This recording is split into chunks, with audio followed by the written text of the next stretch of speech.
Hey there, Toonami faithful, and welcome back aboard Toonami Absolution, where we talk about the shows that made us us and the shows that made you you. Once again, we are your hosts. My name is Alex. I'm Sam. And I'm John. Howl's Moving Castle made its Japanese debut on the 20th of November 2004. America got it 10th of June 2005. Toonami never got this film. It wasn't part of the month of Miyazaki, but Cartoon Network got it on March 16th, 2008. And I can tell you now, all the comments on that announcement were, why is this not a Toonami film? Why is it just billed as Cartoon Network?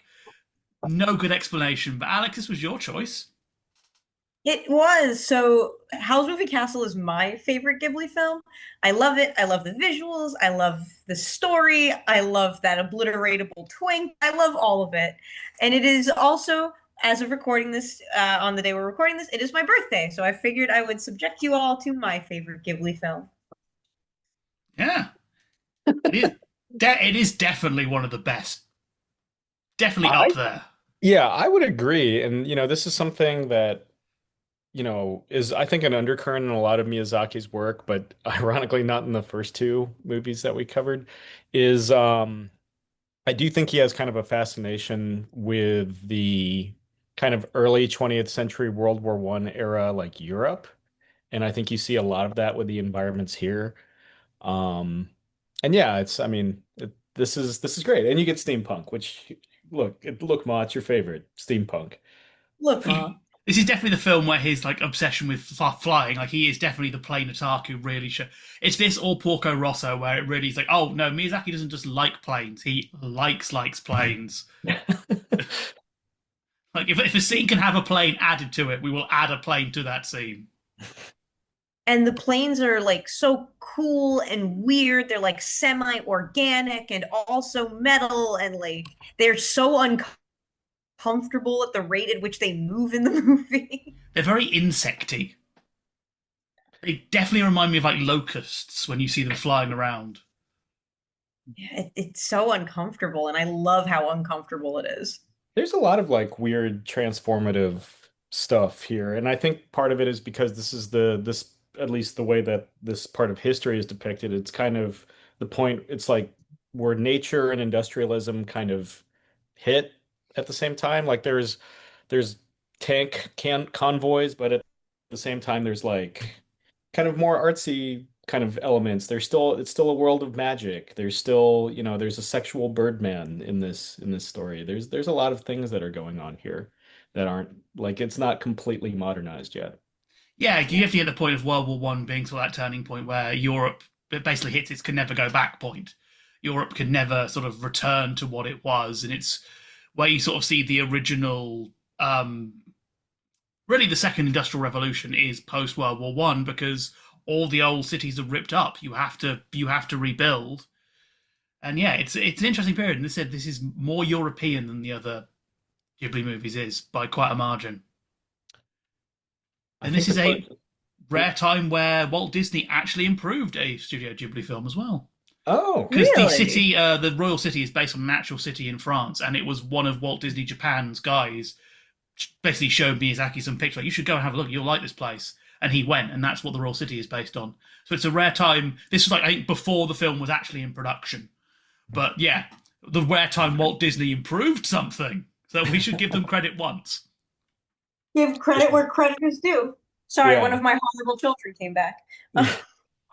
Speaking of children, what do we think of the supporting cast of this story? Because it's very eclectic, even for a Miyazaki story. You have Markle, you have Calcifer, you have the Witch of the Wastes, you have the dog. Heen. Heen is the dog.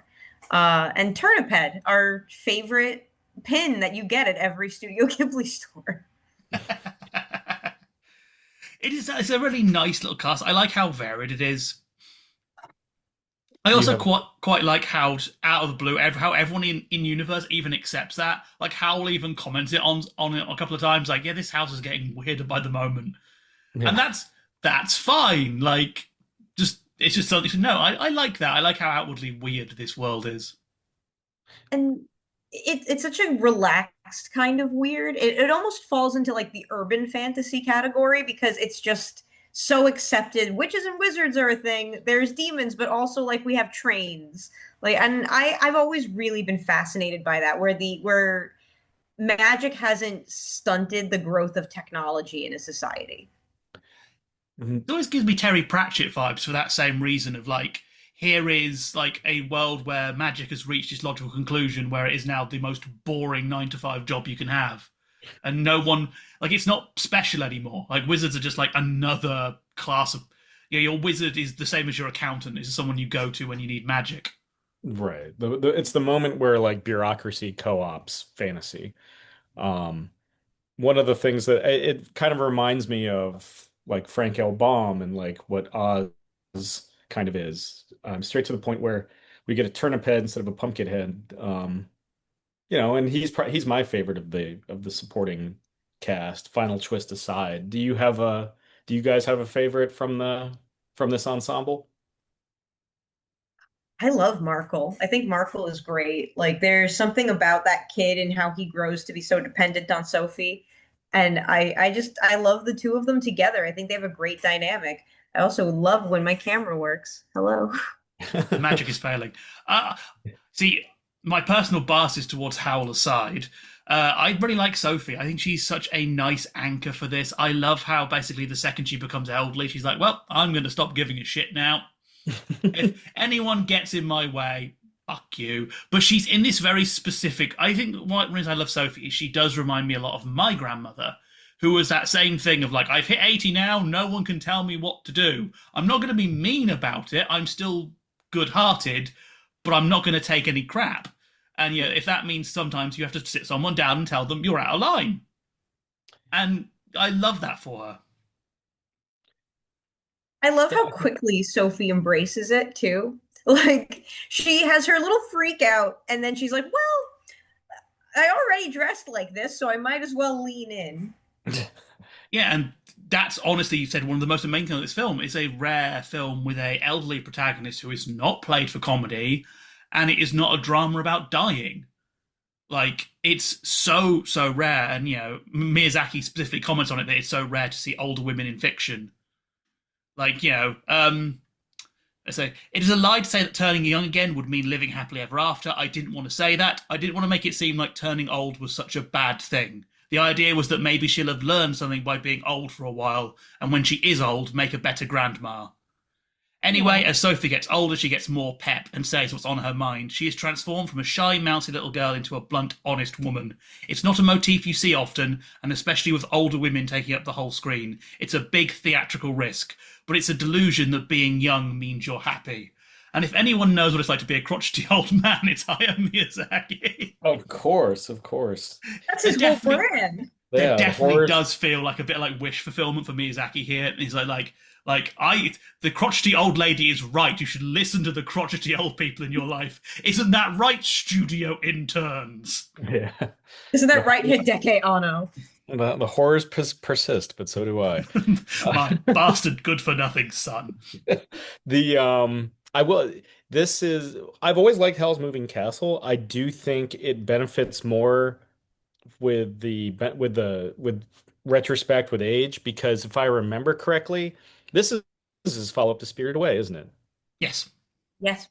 So it of quite unfairly would always kind of be compared to it. And I feel like Sophie's kind of a counterpoint to Spirited Away in a lot of regards. And there's a little more cynicism and that sort of thing here. Um, but yeah, I think this movie has kind of improved, or at least its reputation and standing has improved over time. To build on that, it got very poor reviews at the time. Ebert famously hated it. There was a lot of people criticised that there wasn't a story and the story was hard to follow, and which I've always been very odd about because I always see this also as a counterpoint to Mononoke. Because you know how last week we were talking about Mononoke as a period drama that focuses on people who are not usually seen in period dramas. This is a war film focusing on people who are not usually seen in war films, e.g., civilians. Yeah. Like, there is the war going on and Howl's involved, but we don't really see the generals having their big moments. We don't see the leaders of the troops. This is what war is like if you are the nobody who is left in town and getting bombed. Like, I see this as in Britain in the 50s, we have Blitz films, which is the same kind of idea. I think this is a Blitz film. It is about people living through the war, and the war is obviously a part, but it's not the central focus. There is no heroic war hero here. This is, can we survive till tomorrow? That's such a thing that strikes me with this film because the war portion of it is all in the environmental storytelling. It's in like the old posters. It's in like seeing these military people in the background. You have an idea that something is going on, but yeah, it's not the thing that's on the minds of the people who are just surviving day to day. And it's actually really impressive how much of that story is being able to be told just in those background visuals. And Well, oh no, go go ahead. ahead. Oh, well, I was just going to say it's interesting because it's like All Quiet on the Western Front, but the camera doesn't follow Paul. The camera stays behind in Germany or whatever, European pastiche town you want it to be. Yeah, I was going to build on that. So if I'm being cynical, I do think a reason this reviewed worse at the time was because it's more European and not Japanese. I do Mm. think you do get this kind of hint going through that there were a lot of cultural critics at the time who liked Mononoke because it felt like a foreign film, and they got sort of you get points for liking the foreign film. They wouldn't care if it was Dutch, Chinese. It was I reviewing the foreign film, aren't I good? Basically, like how ebook was actually culture. There were a lot of guys like that who just were pretending. Yeah, so I think if this had been more obviously Japanese, it would have reviewed better with those critics. But yeah, with age, it's just a really good film. I think you're an idiot if you don't get the plot not being the war plot isn't. The point is that it isn't. Yeah, it's the backdrop, or it's a catalyst, frankly. Um, now that I'm thinking about it, Kiki's Delivery Service is Europe, right? And of course, certainly so is Porco Rosso. It's the two that happen to be in Japan are Spirited Away and Princess Well, Mononoke. Yeah, I mean, there's other Studio Ghibli movies that take place in Japan, like From Up on Poppy Hill and The Wind Rises. Yeah, it's Boy and the Heron takes place in in Japan, Japan. mm, ostensibly. yeah. But yeah, I think it definitely there was a thing of like Spirited Away set what people thought that all the next set of films were, and a lot of people went into wanting that again rather than what they got. Yeah. Which is I, so unfortunate. it's always going to be the thing. I think it's like it's also definitely if you read reviews pre-internet, that is what you get a lot of the times. A lot of reviews where just this is what people presumed were going to happen, and Well, and I remember there being a lot of commentary comparing it to, the War on Terror at the time, which would have been, Afghanistan and Iraq, as kind of like a commentary or a reaction to that. yeah, And there are certainly themes and parallels, and I think it's arguably Miyazaki at his most pointed about current events, but it also exists beyond that and just exists within the realm of human nature and the nature of war and how it affects communities at the same time and innocence.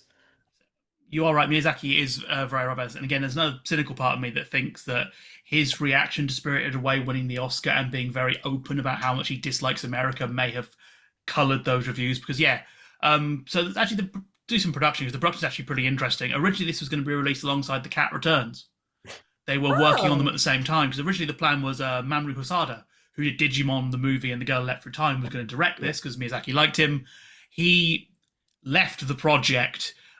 It's never been clear whether he was fired, whether he was quit. Apparently, there is a lot of stuff done for that version of the film, uh, hmm. but it's I presume because he's Hosoda is quite polite. He's always been very I just wasn't on the project anymore, and that's as far as I'm going to go. But there Yeah. has been a rumor that he argued with the people in Ghibli a lot, and there were just a lot of arguments. But he said Miyazaki comes back in just after Spirited Away and just when the War on Terror starts. So he says to David Gordon from Newsweek, "Actually, your country had just started the war against Iraq, and I had a great deal of rage about that. So I felt some hesitation about the award. In fact, I had just started to make Howl's Moving Castle, so the film is profoundly affected by the war in Iraq." I Sure. would also make a note. You'll find less information about Miyazaki from this film because he didn't talk to American press very often. The two or three interviews you get, one of them is literally bumping into him in the Ghibli Museum, and the literally, from what I can tell, is that the author was just charming enough that he would answer a couple of questions for her. But famously, he didn't want to go to any of the American premieres of Howl's Moving Castle either. He only went to one of them. Mm. Uh, famously, he went to one because Lauren Bacall, who plays the Witch of the Wastes, he's a big fan of hers, and the story goes he was always I'm not going to the American showings until he was told she was going to be at one of them. He was like, get me on a plane. Get me on a plane right now. Can I sit next? Can I sit next to her? And they were like, yes, okay, I'm going. And very very famously, they got on very well, and to the point where Bacall asked if he was married, and they held hands during the showing and everything. So Oh, That's man. amazing. That could it's have been like, move on from Humphrey Bogart with Hayao Miyazaki. it's also particularly funny to me because there is a picture from that showing, and all like the text, all like the guys from Ghibli, like, oh yeah, no, he was ecstatic and so excited to meet her. Then you see the picture, and he's just like, he looks grumpy as always. Like, yes, that is a man who's at the peak of ecstasy. He's like, he just doesn't smile. No. That's just his face. He's not allowed to smile. He's always got a cigarette in one hand and like as much cold brew as possible in the other. I think it's also testament to how old he is, because I think a lot of people didn't get that Lauren Bacall, like, why he was so obsessed. But you realise Lauren Bacall's movies were releasing when he was a young man. Like, again, people forget Miyazaki was too old when the Beatles started. He doesn't like the Beatles because they are like the next young generation after him. So yeah, Bacall was an idol for him because she was the big movie star.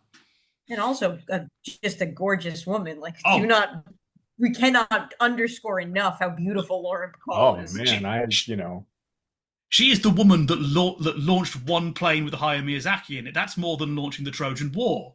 Yeah. Like, she made famously like petty Miyazaki change his mind about something. Like, there's only like a handful of times I think that's ever happened.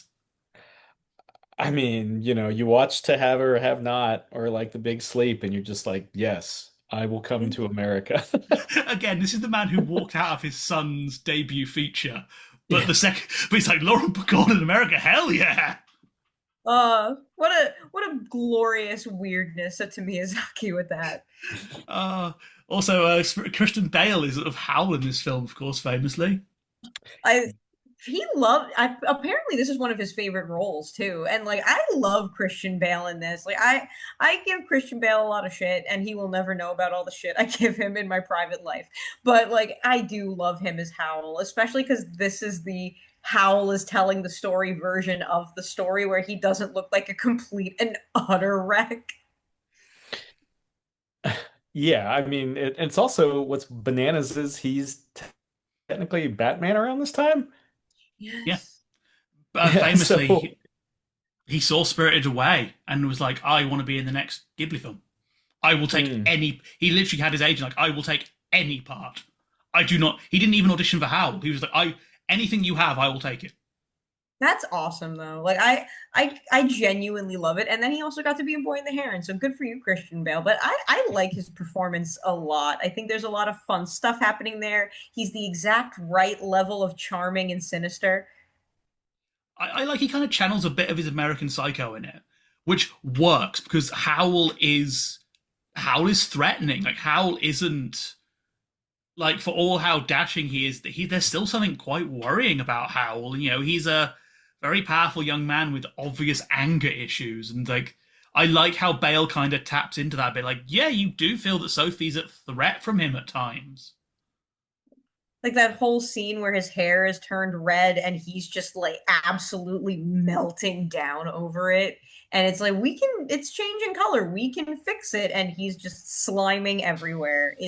That's a great shift from him being like the very suave, cool Hal to like, oh my God, my hair. yeah, because it punctures his sense of like dashing vanity, and yeah, we see the facade break for a second there. Life isn't worth living if I can't be beautiful. Yeah. Dude, chill out. Like, oh. My God, relax. It's amazing. Like, I think, like, when you're younger, you kind of feel Howled in that scene. But watching it now, I feel Sophie because I've had to drag friends up to a bathroom. Like, come on, it's fine. Worst things happen at sea. You're beautiful on the inside. It's okay. I love Sophie's. Now I've got to mop.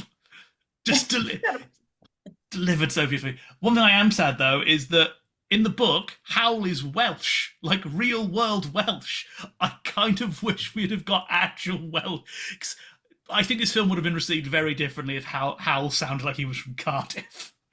Oh, so you mean you don't want anybody in the American audience to understand anything he was Not a saying? would. I'm pushing for Howl's Moving Castle redubbed by Rob Brydon immediately, please. Anthony Oh, Hopkins, Welsh. We can get Anthony Hopkins, right? Timothy He's not Dalton. Welsh enough. Yeah. Welsh, no, we need like as Welsh as possible.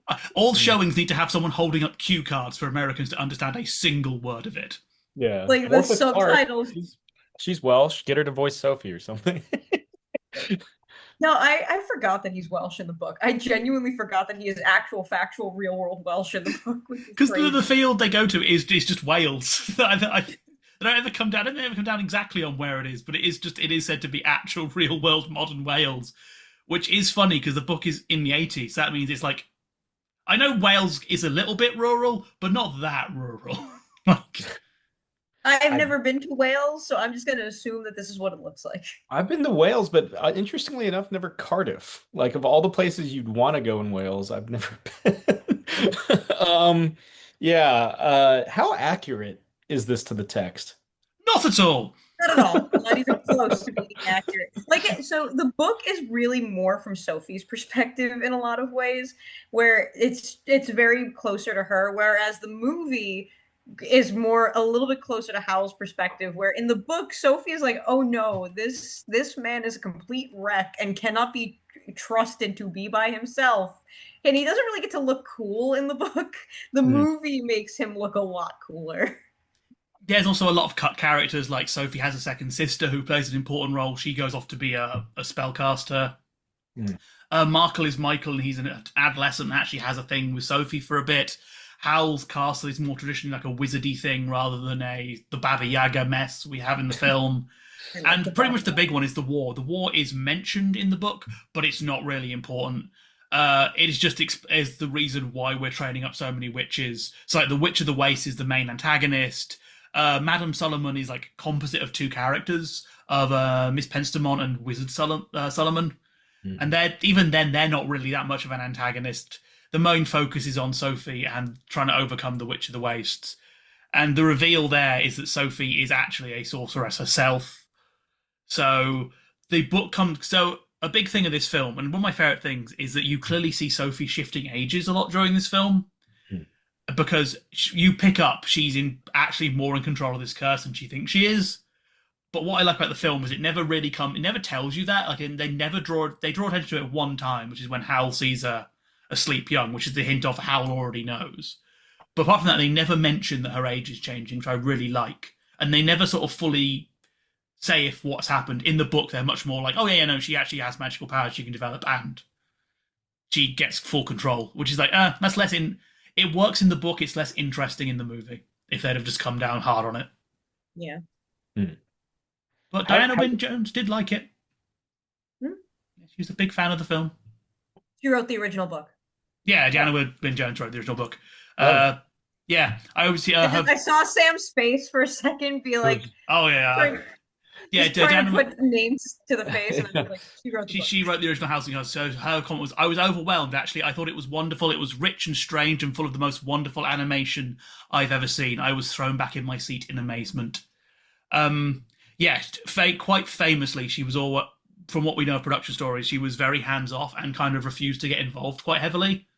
Basically, on the idea like you can do a film and a book are going to be different.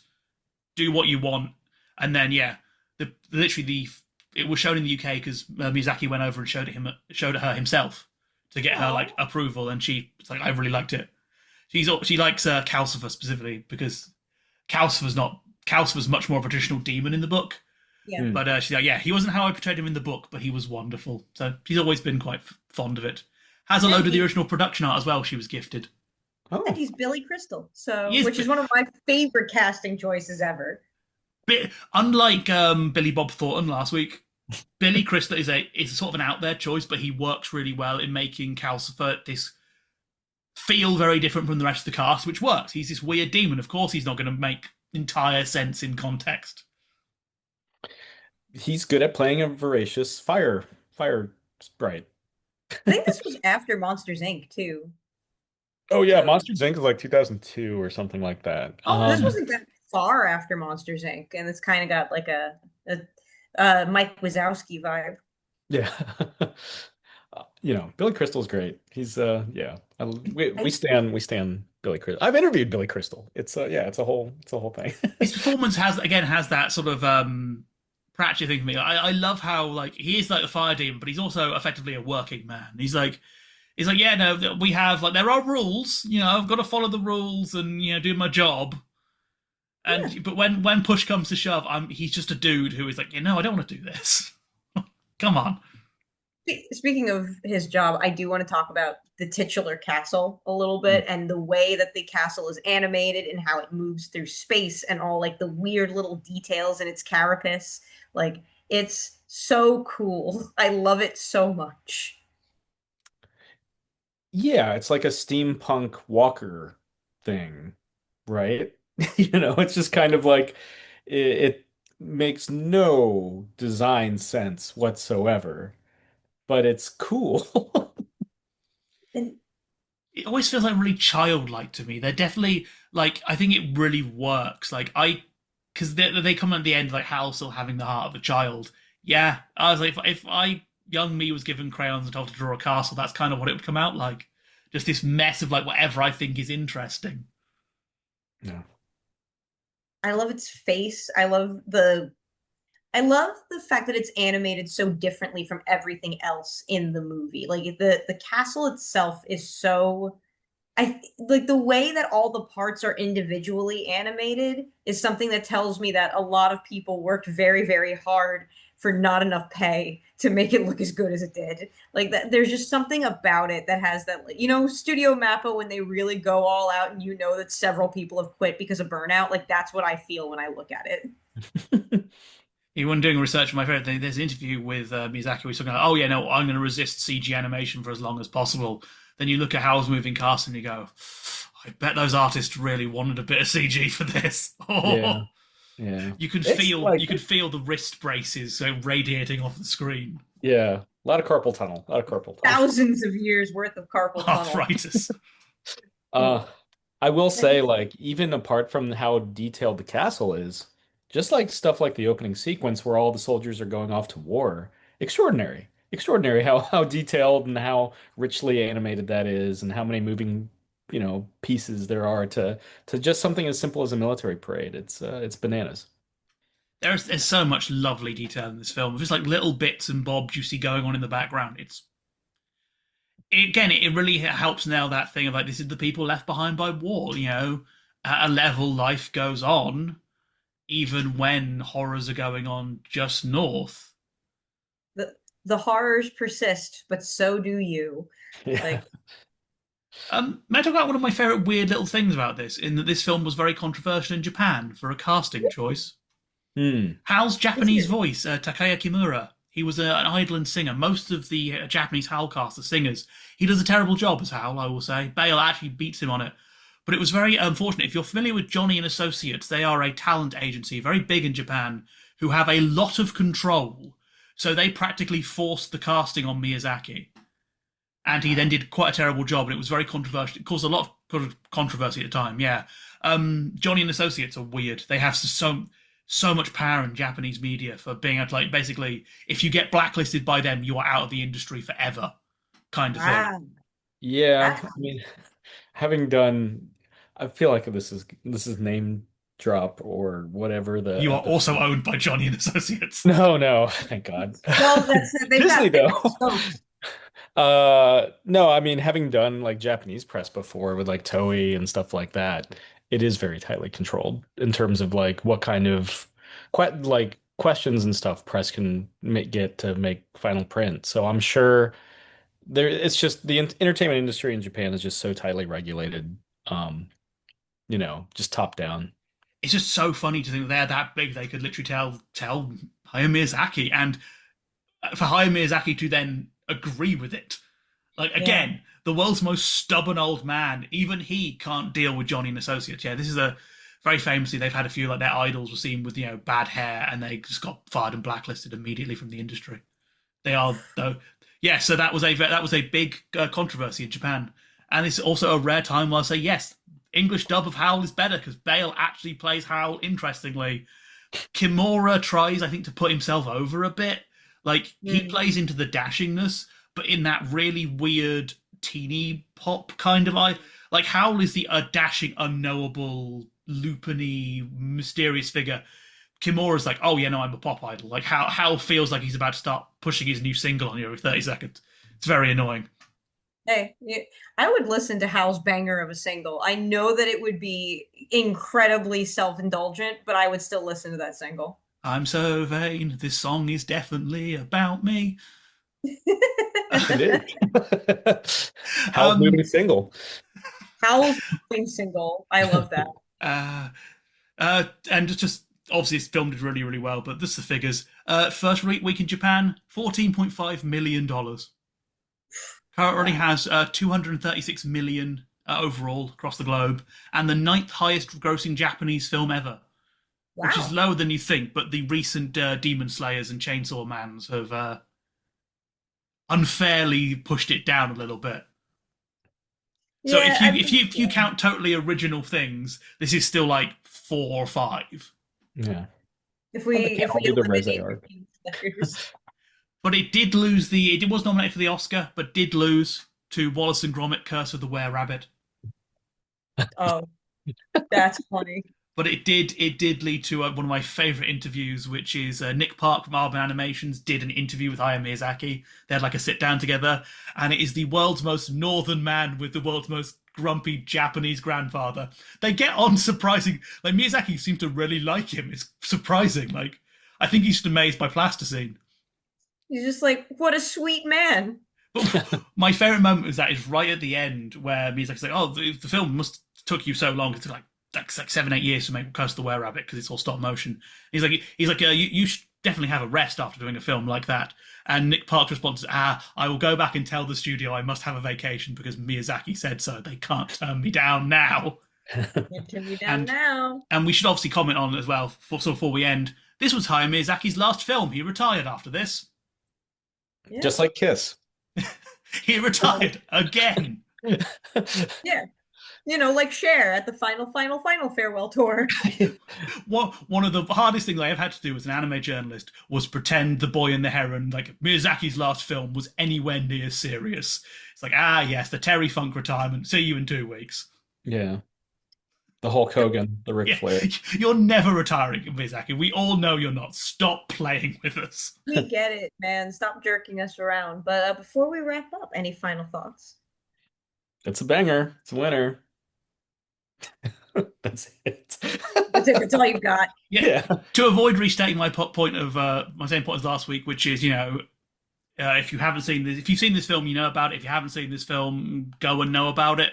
I will end with the question: do you think Hayao Miyazaki is aware of the bomb he dropped on the twink community? And to quote a very close friend of mine, some people know they're gay from birth. Other people see Howl's Moving Castle during puberty. Yeah, I don't even have I don't have anything better than that, honestly. But Howl's Moving Castle is my favorite for a reason. I absolutely love it. We need that twink obliterated. But that does mean that we've pulled into our final destination. That's right. It is time for us to disembark from Toonami Absolution. We want to thank you once again for joining us and talking about the shows that made us us and the shows that made you you. We have been your hosts. My name is Alyx. I'm Sam. And I'm John. We will see you next time. Bang.